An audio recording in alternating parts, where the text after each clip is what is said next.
আপাই মোহাম্মদ হেলাল খান। আমি এখানে আমার বাড়ি ৩ নং নারায়ণহাটি ইউনিয়নে। কোনদিন আমি দাবি নিয়ে রাস্তায় আসি নাই। আমি রাজনীতি করেছি, আমি ছোট থেকে ছাত্র রাজনীতি করি, কিন্তু আমার নেতা কর্মীর উপর, আমার কর্মীর উপর যদি কোন রকম আক্রমণ হয়, আমি আব্দুল্লাহপুর থেকে বাগান বাজার পর্যন্ত আমি কোথাও আমি একটা স্বৈরাচারকে আমি সাথ দিব না। যে স্বৈরাচার আগামী 17 বছর প্রত্যেক মানুষের উপর নির্যাতন করেছে, হামলা দিয়ে মামলা দিয়ে, আর এখন ওরা বসে বসে এদিকে গিরিঙ্গি বাজাচ্ছে, আরেকজনের ঘরে আগুন দিচ্ছে। কিন্তু এভাবে মানুষকে যদি বিভ্রান্ত করে, আমাদের এলাকা সাংস্কৃতিক যদি নষ্ট করে, আমি লিস্ট করে করে এই জানার হাত থেকে লিস্ট করে করে বাড়িতে বাড়িতে গিয়ে গিয়ে আমি এই স্বৈরাচারকে আমি শান্তিতে থাকতে দিব না। কেন নয়, আমরা শান্তি থাকতে চাই, আমাদেরকে শান্তি থাকতে দেন। আপনারা যদি শান্তি থাকতে চান, আমাদের শান্তিতে থাকতে দেন। আমরা এই পর্যন্ত সরকার পালানোর পরে কোন স্বৈরাচারের প্রতি আমরা অ্যাকশনে যাই না। কেন? আমরা চেয়েছি আমরা ভাই ভাই, আমরা এলাকার মানুষ, আমরা সবাই মিলেমিশে থাকবো। আমাদের এলাকায় আমরা রাজনীতি করে নাই। কেন? আমরা চেয়েছি যে আমরা রাত সকাল হলে সবাইকে একসাথে দেখি। তারপর আমরা এই ধরনের কোন মন মানসিকতা নিয়ে আমাদের সাথে চলে নাই। কিন্তু ওনারা তো আওয়ামী লীগকে দেখে যায়, ঠিক আছে? আওয়ামী লীগ কিন্তু আওয়ামী লীগকে দেখে যায়। ওরা সবসময় কখনো করছে নাজিম মোহরি, কখনো তৈয়ব, এভাবে করে করে এখন আমার নেতা কর্মীর উপর 7 নম্বর ওয়ার্ডে এখানে অত্যাচার চালাচ্ছে।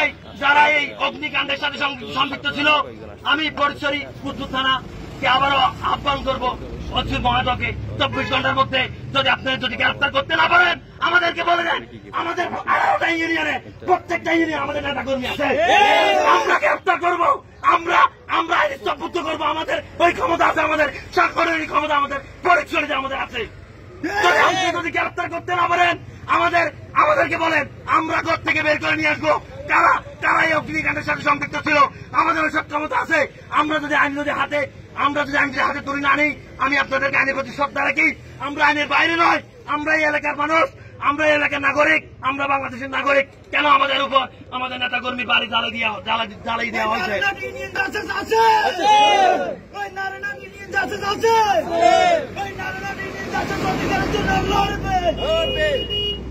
তো এজন্য আমি তাদেরকে আহ্বান করবো, অতি তাড়াতাড়ি যারা এই অগ্নিকাণ্ডের সাথে সম্পৃক্ত ছিল তাদেরকে আপনি গ্রেফতার করেন। আমার ইউনিয়নের মধ্যে নেতৃবৃন্দ আছে, তাদের থেকে আপনারা তথ্য নেন, তাদের থেকে সহযোগিতা নেন। কারা এই অগ্নিকাণ্ডের সাথে সম্পৃক্ত ছিল, কারাই তাদেরকে গড়টা বাতানি দেওয়া হয়েছে। উনি একজন কৃষক, ওনার বাড়ি আমি নিজে পরিদর্শন করছি। আমি সহধর্মী আজকে রোজা রেখে আমি সকাল 8টা বাজে তার ঘরে গেছি। উনি কিন্তু কালকে রাতে সেহরি খাইতে পারে নাই। ওনার ঘরে 2টা বাচ্চা, উনি সেহরি খাইতে পারে না, রাত্রে ঘুমাইতে পারে নাই।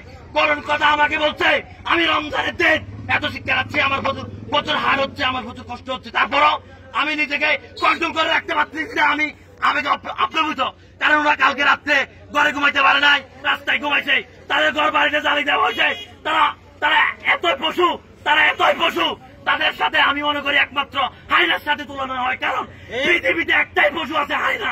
যে হায়না মানুষের পোষ মানে না, একমাত্র হায়না ছাড়া তারা আমি মনে করি এই তাদের সাথে যারা হায়নার সাথে যারা আর কারোর সাথে আমি তুলনা করতে পারি না।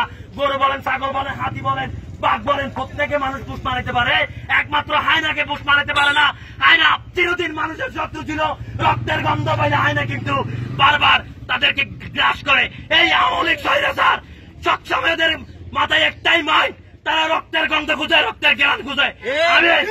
তারা শুধু রক্তের গন্ধ খুঁজে, রক্তের জ্ঞান খুঁজে। তাদের যদি মানুষ এমন যদি না হইতো, তারা এই রমজান মাসে 11টা মাস আমরা যাই করছি, এই রমজান আমরা রোজা রাখতে চাই, আমরা ইবাদত করি, এটা আমরা আজকে আসি, কালকে চলে যাব। কিন্তু আমরা এই 11 মাসে কিছু করতে না পারলেও এই 12 মাস রমজানের সময় আমরা চেয়েছিলাম আমরা আল্লাহর ইবাদত করবো, আমরা মসজিদে নামাজ পড়বো, কিন্তু না, তারা আমাদেরকে ঘরে থাকতে দেয় নাই।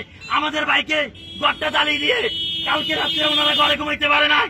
সারা রাত ওনারা কোথায় খাইছে একমাত্র আল্লাহ দেখেছে, আর কেউ দেখে নাই। হয়তো সকালে আমি গেছি, আমি দেখছি ওদের কষ্টের কথা আমি শুনে আমার বুকটা বেড়ে যাচ্ছে। এই জন্য আমি হয়তো আপনাদের কাছে শিক্ষা যাচ্ছি, আপনারা হয়তো বা অন্যদিকে নিতে পারেন না। ভাই, বুকটা আমার বেড়ে যাচ্ছে। কেন? তাদের অবস্থা থেকে আমি নিজেও কষ্ট পাইছি। একটা হায়না ছাড়া এই ধরনের কাজ কারবার কেউ করতে পারে না। ওদের ঘরটা জ্বালাই দিছে, ওদের ঘরে 10 লক্ষ টাকা ক্ষতিপূরণ হয়েছে, ক্ষয়ক্ষতি হয়েছে, এবং কি আমাদের অতি মহোদয় গেছেন। আমি আবারও আমাদের ফরিদপুরের অন্তর্গত বুসপুর থানার অতি মহোদয়কে আমি আবারও অনুরোধ করতেছি, আগামী 24 ঘন্টার মধ্যে আমাদের কর্মসূচি কি আগামী 24 ঘন্টার মধ্যে যারা এই অগ্নিকাণ্ডের সাথে সম্পৃক্ত ছিল তাদেরকে আপনি গ্রেফতার করেন।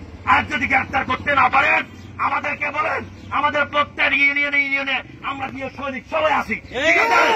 আমরা প্রত্যেক ইউনিয়নে আমরা জিও সৈনিক 18 বছর ছিলাম। আমরা স্বৈরাচারের সাথে যুদ্ধ করতে করতে আমরা কিন্তু সেনাবাহিনী সৈনিকের মতো আমরা পরিণত হয়েছি। সেনা সৈনিক, একটা সৈনিক সেনাবাহিনী যখন ট্রেনিং দেয়, তারা ট্রেনিং দিতে দিতে এমন শক্তিশালী হয়, তাদের হাড়গুলো এমন শক্ত হয়, আমাদের হাড়গুলো এমন শক্ত হয়ে গেছে, আমরা একটা জিয়ের সৈনিক, একটা সেনাবাহিনী সৈনিকের থেকে আমরা অনেক শক্তিশালী। 18 বছর আমরা তাদের স্বৈরাচারের সাথে যুদ্ধ করেছি, স্বৈরাচারের বাহিনীর সাথে, পেট্রোল বাহিনীর সাথে আমরা যুদ্ধ করেছি। আমরা জঙ্গলে ঘুমাইছি, আমরা কালে ঘুমাইছি, আমরা রাস্তায় ঘুমাইছি, আমরা না খেয়েছিলাম, আমরা খেয়েছিলাম, আমরা কাজাই ছিলাম, আমরা রোজাতে কোরবানি বাড়িতে আসতে পারি নাই, আমরা কোরবানি করেছি, রোজা জেলখানাতে করেছি, কোরবান জেলখানাতে করেছি। সেই জন্য আমরা এক একটা সৈনিকের থেকে আমরা শক্তিশালী, আমরা যে সৈনিক সবাই ঐক্যবদ্ধ। আবারও আমি সবাইকে ধন্যবাদ জানিয়ে আমার বক্তব্য এখানে শেষ করলাম। আজকের কর্মসূচি এখানে সমাপ্ত করলাম। আসসালামু আলাইকুম ওয়া রাহমাতুল্লাহি ওয়া বারাকাতুহু। জিয়ার সৈনিক এক হোক, বাংলাদেশ চিরজীবী হোক এবং শহীদ জিয়া অমর হোক। সবাইকে ধন্যবাদ। আসসালামু আলাইকুম।